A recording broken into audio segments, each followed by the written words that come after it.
CJP के आंदोलन से एक बात साफ, योगी से दिल्ली दूर नहीं। योगी ने संभाला ऐसा मोर्चा, केंद्र भी है हैरान। अखिलेश यादव की भविष्यवाणी हुई सही, तीसरी बार सीएम बने तो फिर कुछ समय में ही बन जाएंगे पीएम। धर्मेंद्र प्रधान के इस्तीफे पर राजनाथ सिंह क्यों है खामोश? गडकरी के नाम पर पतंग कटी लेकिन फंस गए धर्मेंद्र। दिल्ली की राजनीति में बड़ा उलटफेर दिख रहा है। नरेंद्र मोदी और अमित शाह को चारों तरफ से घेरा जा रहा है। सीजेपी के प्रदर्शन के दौरान जिन लोगों पर देश विरोधी नारे लगाने के आरोप लगे हैं या फिर जिनकी भूमिका संदिग्ध मानी जा रही है, पुलिस उनकी तलाश कर रही है। सबसे तेज कार्रवाई बिहार में दिखाई दी। दूसरी तरफ सीजेपी के राष्ट्रीय प्रवक्ता सौरभ दास और आशुतोष रांका साफ कह चुके हैं कि सरकार ने समझौता तोड़ा तो संगठन दोबारा धरने पर बैठेगा।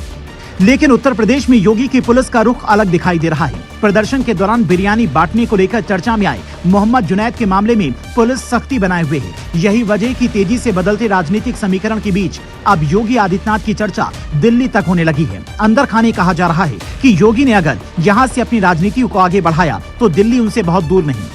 अखिलेश यादव भी 2022 की विधानसभा चुनाव के दौरान योगी को लेकर भविष्यवाणी कर चुके हैं कि अगर बाबा दूसरी बार जीत गए तो प्रधानमंत्री बनने की तरफ बढ़ेंगे।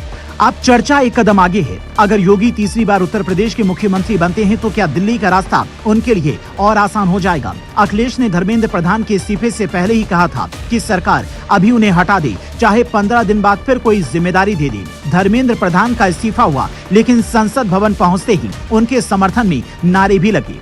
यानी कुर्सी गई, लेकिन पार्टी के भीतर उनका राजनीतिक समर्थन खत्म नहीं हुआ। नितिन गडकरी इथेनॉल को लेकर निशाने पर थी, उनका नाम भी चर्चा में था, लेकिन छात्रों के आंदोलन की राजनीतिक कीमत धर्मेंद्र प्रधान को चुकानी पड़ी। आंदोलन के पीछे अंतर्राष्ट्रीय साजिश के आरोप भी लगाए जा रहे हैं।